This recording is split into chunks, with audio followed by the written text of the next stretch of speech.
Vous, j'espère que vous allez bien. Je suis ravie de vous retrouver aujourd'hui pour vous parler de livres et surtout pour partager les réponses que vous m'avez envoyées sur Instagram, puisqu'il y a un bon mois de cela, je vous avais posé cette question sur Instagram. À quel livre je vous fais penser? Cette trend qui tourne sur Instagram et aussi sur TikTok, je ne l'ai pas créée, c'est Livromancienne, je vous mettrai son Instagram en barre d'informations. Et donc pour ma part, j'avais vu cette trend sur l'Instagram de la bouquinade. Emma, si tu passes par là, je te fais plein de bisous et je vous mettrai toutes ces infos en barre d'informations. Donc ouais, et je me suis dit pourquoi pas, et bien plutôt que de faire un post Instagram ou une vidéo sur TikTok, pourquoi pas le faire en vidéo YouTube. Ce qui est cool, c'est que dans cette vidéo, je vais pouvoir en même temps vous reparler de ces livres que j'aime tant. Voilà, donc si ça vous dit, si vous avez envie de connaître ces réponses, à savoir quel livre je vous fais penser, eh bien restez là. Mais avant, générique.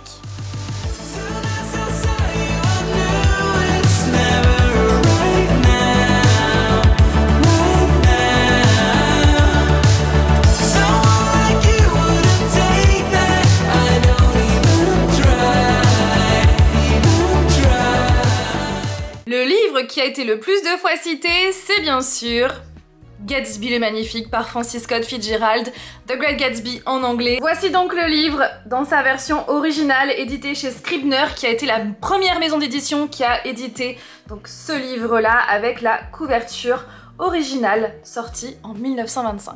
Vous le savez, ce livre-là, c'est mon livre préféré et ce depuis, je pense, au moins 10 ans. Je l'ai depuis relu plusieurs fois et à chaque fois, je ressens les mêmes sensations, les mêmes émotions, comme quand je vois le film de Baz Luhrmann avec Leonardo DiCaprio qui est incroyable, qui est mon film préféré ex aequo avec Bohemian Rhapsody et franchement, ouais, je suis extrêmement fan. Si vous voulez savoir le pourquoi du comment, j'aime tant ce livre, j'aime tant cette histoire, j'invite à aller voir cette vidéo où je vous ai tout expliqué dans les moindres détails et vraiment, ouais, c'est une pépite. Alors, je vous dis que c'est mon livre préféré, sachez que j'ai plein d'autres livres préférés, mais si je devais en choisir qu'un, ce serait celui-là, sans hésiter. Le deuxième livre qui a été le plus de fois cité, c'est Twilight par Stephenie Meyer. J'ai envie de dire, je m'en doutais un peu beaucoup parce que c'est vraiment un livre dont je vous ai parlé à maintes reprises, surtout qu'il fait partie de mes préférés, cette saga fait partie de mes préférés, et puis surtout, c'est grâce à cette saga que j'ai commencé à lire, je pense comme beaucoup. Donc j'avais 15 ans et depuis, voilà, ça fait 15 ans, un peu plus maintenant, 16 ans, que la lecture est une passion dévorante, donc merci infiniment à Twilight, plus précisément au film Twilight le premier qui est sorti en 2008 et c'est après l'avoir vu au cinéma que j'ai voulu lire le tome 1 pour connaître la suite des événements. Je vous fais penser à Miss Peregrine et les enfants particuliers par Ransom Riggs et ça clairement je suis trop contente parce que c'est une de mes sagas chéries, une de mes sagas préférées, clairement. De toute façon je vois que quand je lis vos réponses, je sais tout de suite que vous me connaissez très bien parce que tous les livres que vous avez cités font partie de mes préférés. Et clairement, Miss Peregrine, c'est une pépite, vraiment une pépite. En plus, voilà, ça parle de Seconde Guerre mondiale, ça parle de pouvoir, d'enfants particuliers, de différences. Enfin, c'est franchement une saga qui est géniale. Alors pour ma part, je n'ai lu que les 4 premiers tomes sur les 6.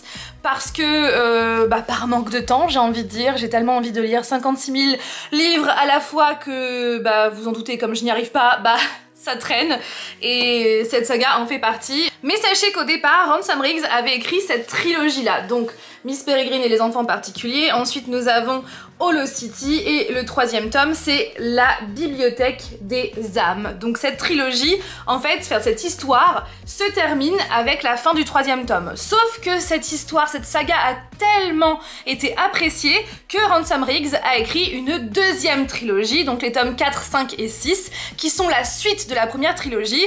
Mais si vous voulez, si ça vous ennuie de lire autant de livres, vous pouvez très bien vous arrêter à la fin de la 3e trilogie, puisque c'est vraiment un arc, même si ça continue après.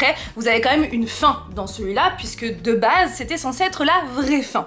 Voilà, et franchement, c'est une... Déjà, les livres, je les trouve tellement particuliers, tellement beaux à la fois. En plus de ça, à l'intérieur, vous avez des photos pour illustrer l'histoire, donc des photos qui ont été chinées par Ransom Riggs lui-même afin d'agrémenter son histoire, et franchement je suis extrêmement fan de cet objet livre. En plus le papier chez Bayard, il est vraiment de super bonne qualité. D'ailleurs pour la petite anecdote par rapport à Ransom Riggs, je l'ai rencontré Oui, je l'ai rencontré. Je crois d'ailleurs que c'était pour le 3e tome, et donc pour l'anecdote, il était donc en conférence de presse au moment où on était à New York. Il l'a donné juste au-dessus de la plus grande librairie au monde, donc Strand Bookstore à New York, que je vous montre très prochainement dans les vlogs, parce que oui, les vlogs à New York commencent mercredi prochain. Tous les mercredis, vous allez voir un vlog à New York, je pense tout l'été, parce que j'ai tellement de choses à vous montrer. Donc voilà, et il était là et nous sommes allés à cette conférence, sauf que voilà, on l'a vu que de loin parce que à ce moment-là, Flavien et moi on n'était pas hyper à l'aise avec l'anglais, enfin si, mais pas de là à tenir une conférence sur un livre, donc on l'a vu juste de loin, et je crois même dans mes souvenirs qu'il nous avait vu arriver, enfin bref, voilà, j'ai pu rencontrer Ransom Riggs de loin, et j'ai aussi donc un livre signé de sa part. Je suis trop contente parce que j'étais tombée dessus, mais vraiment par hasard, c'était à l'aéroport de San Francisco, parce que aux États-Unis ils ont parfois, ils mettent en vente des livres dédicacés, ce qui est le cas, là, donc il y a marqué copie signée, et donc j'ai l'autographe de Ransom Riggs juste ici, voilà. Et pour la petite anecdote aussi, c'est le mari de Tahereh Mafi qui a écrit la saga Shatter Me. Voilà pour toutes les anecdotes. Pour vous raconter un petit peu l'histoire, depuis sa tendre enfance, Jacob a toujours écouté les histoires de son grand-père dans lesquelles il parlait d'une certaine Miss Peregrine et des enfants particuliers avec des pouvoirs particuliers avec qui il vivait. Sauf qu'en grandissant, Jacob s'est détaché vraiment de tout ça et a fini par ne plus du tout croire aux histoires de son grand-père. Sauf qu'un jour, son grand-père va donner son dernier souffle devant Jacob parce qu'il a été tué par une mystérieuse créature. Donc c'est là que Jacob va essayer de tout faire pour comprendre et savoir qui a tué son grand-père, et il va essayer de tout faire pour retrouver cette fameuse Miss Peregrine et les enfants particuliers. C'est vraiment un univers que j'adore parce que c'est riche, c'est extrêmement intéressant, c'est addictif, c'est sur fond de guerre mondiale et c'est une pépite cette saga, vraiment. Je vous fais penser à la saga Les Anges Déchus par Becca Fitzpatrick, donc le premier tome Hush Hush, le deuxième tome Crescendo, le troisième tome Silence, et le quatrième tome final, donc Final en anglais. Donc moi j'ai la version MSK parce qu'en fait j'ai eu beaucoup de chance parce que depuis les éditions MSK n'ont plus du tout édité ces livres, mais sachez que depuis peu Pocket Jeunesse a réédité le premier tome et je pense qu'ils vont rééditer la suite. Ça c'est vraiment cool parce que c'est vraiment une saga qui malheureusement a été vite mise aux oubliettes alors que pourtant c'est une pépite. C'est l'histoire d'une certaine Nora qui vit dans la ville de Portland dans l'Oregon aux États-Unis et qui voilà, vit sa vie de lycéenne jusqu'au jour où elle va rencontrer un certain Patch Cipriano qui a l'air très mystérieux, très sombre, enfin voilà, le genre de mec qu'il ne faut pas approcher, mais bon, vous vous doutez bien que dans ces histoires ça ne marche pas comme ça, et donc c'est là que Patch va lui faire comprendre qu'il sait beaucoup de choses sur son compte, sauf que Nora ne l'a jamais vu auparavant.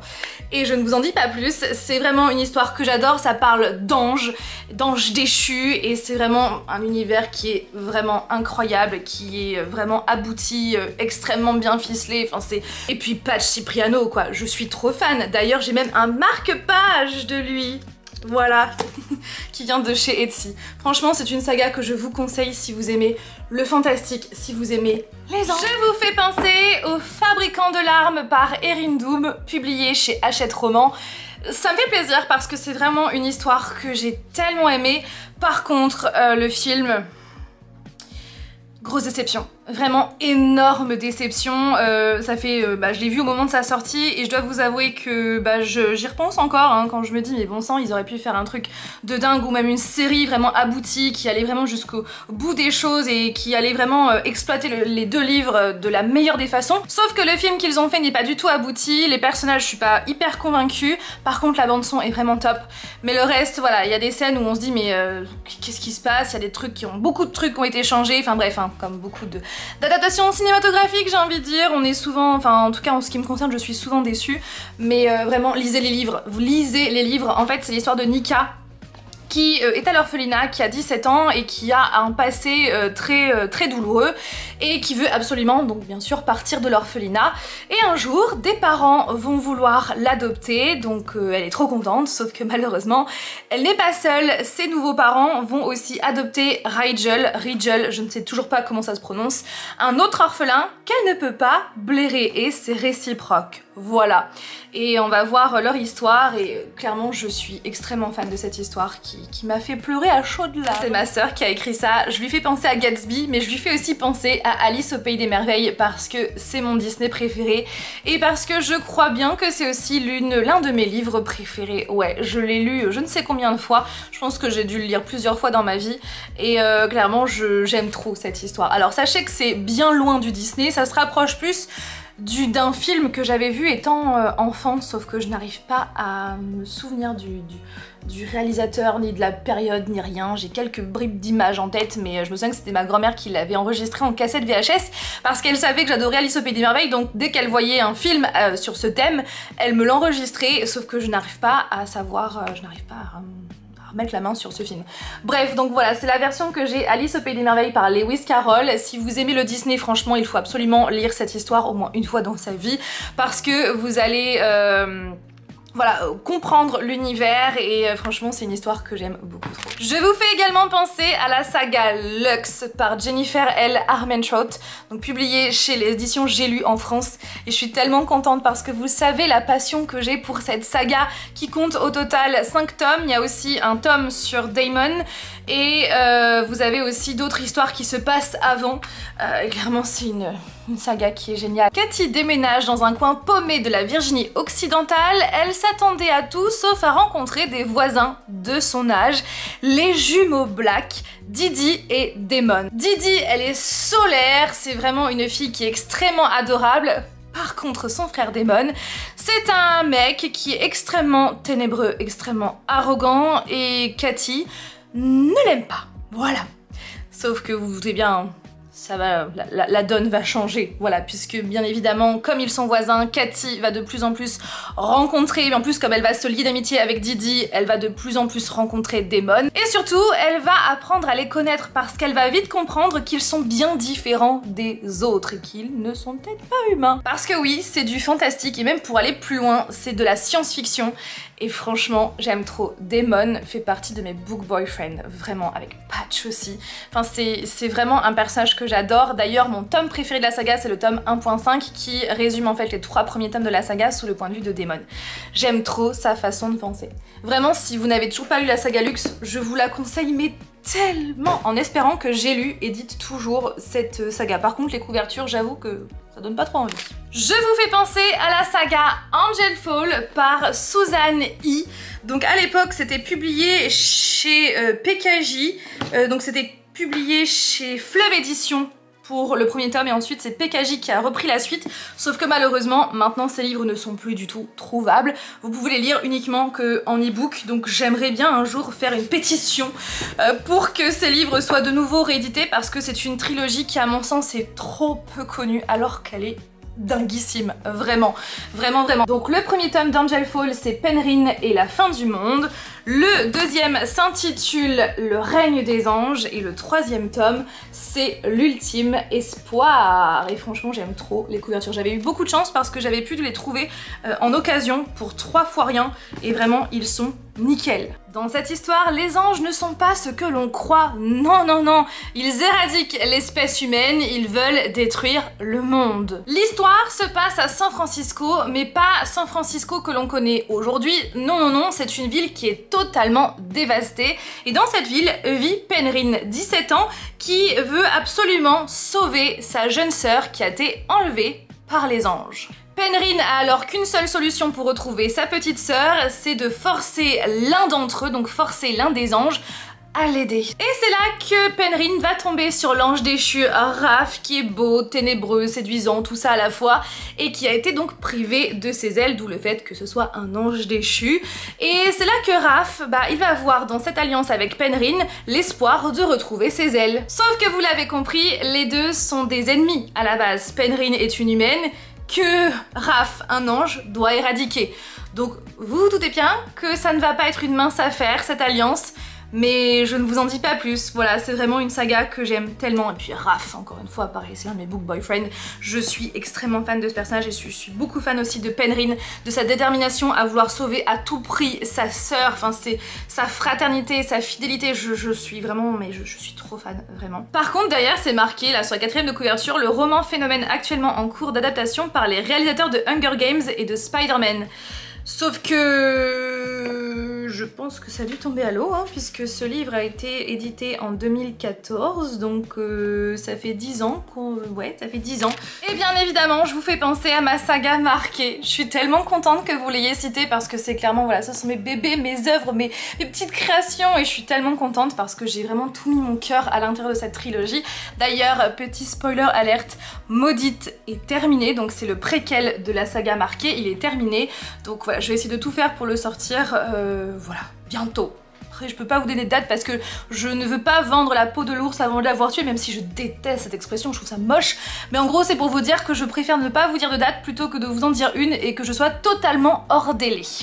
Donc voilà, ma saga marquée, donc le tome 1, le pouvoir de l'encre, le tome 2, l'encre du pouvoir, et le tome 3, le pouvoir de l'immortalité. Voilà, je suis trop contente. Donc mes livres sont disponibles sur ma boutique Fancy Fanny, ainsi que sur mon site Mon Côté Geek. Tous les liens sont en barre d'informations. Si vous voulez savoir de quoi ça parle, si vous ne savez toujours pas, c'est l'histoire de Livia qui vit dans l'Oregon, donc dans la ville de Eagle Falls, située pas très loin de la ville de Portland aux États-Unis. Et un jour, en faisant son jogging, elle va faire la rencontre de jumeaux, donc Aria et Liam Davis, qui sont très mystérieux, très étranges. À partir du moment où elle va les rencontrer, toute sa vie va s'effondrer comme un château de cartes, que ce soit ce qu'elle croyait ou encore son entourage, sa famille, tout va dégringoler. Bien évidemment, je ne peux que vous conseiller de lire ma trilogie, donc c'est du fantastique, donc c'est plutôt de l'urban fantasy, donc du fantastique dans notre monde à nous. Ça parle d'anges et de démons, il y a de la romance slow burn qui monte crescendo, ça parle aussi de famille, de liens familiaux, ça parle de plein de sujets, et clairement je vous conseille vivement de lire ma trilogie, disponible sur Fancy Fanny et sur Mon Côté Geek, les liens sont en barre d'informations. Et petite parenthèse, sachez que les livres que vous commandez sur mes deux sites sont tous dédicacés et vous allez même recevoir un petit goodies. Je vous fais également penser à la saga Driven par Kay Bromberg qui s'affiche juste ici. Alors effectivement, c'était marqué dans le commentaire, même si tu n'aimes plus actuellement, effectivement, parce que beaucoup de personnes, je sais, m'ont connue grâce à Driven notamment, et je crois que je les avais lus il y a au moins presque 10 ans. Dans ces eaux-là. Et je vous avouerai que à cette époque-là, c'était clairement l'un de mes livres, enfin c'était l'une de mes sagas préférées. Sauf qu'en vieillissant, je me suis rendu compte que cette histoire, je ne l'aimais plus autant qu'avant. Voilà, mais je sais que beaucoup m'ont découvert grâce à Driven. Et si vous l'aimez toujours, franchement, je suis trop contente. J'aurais aimé que ce soit le cas avec moi, mais voilà, donc la saga Driven par Kay Bromberg qui compte 4 ou 5 tomes. Moi je crois que j'avais lu les 3 ou 4 premiers tomes parce que oui, c'est comme pour Ransom Riggs, de base il devait y avoir que la trilogie, donc les 3 premiers tomes, donc il y a une vraie fin à la fin du 3e tome, sauf que comme ça marchait tellement bien, elle en a rajouté et je crois que je n'ai pas lu la suite. Voilà pour ça. Voilà pour cette vidéo, j'espère qu'elle vous a plu, j'espère que ça vous a permis de redécouvrir ou même de découvrir des sagas, des livres que j'aime tant. Merci d'avoir participé à cette vidéo en participant au sondage, enfin au questionnaire sur Instagram. Et puis voilà, donc n'oubliez pas, à partir de mercredi prochain et ce jusqu'à je ne sais quand, il y aura donc tous les mercredis un vlog de notre périple à New York. Voilà, donc ce sera à 17 h tous les mercredis. Donc sur ce, j'espère que cette vidéo vous a plu. Comme toujours, n'hésitez pas à réagir en commentaire. Je vous fais plein de bisous et donc je vous dis à mercredi pour le premier vlog à New York. Et puis sinon à dimanche prochain 10 h pour une autre vidéo. Bye!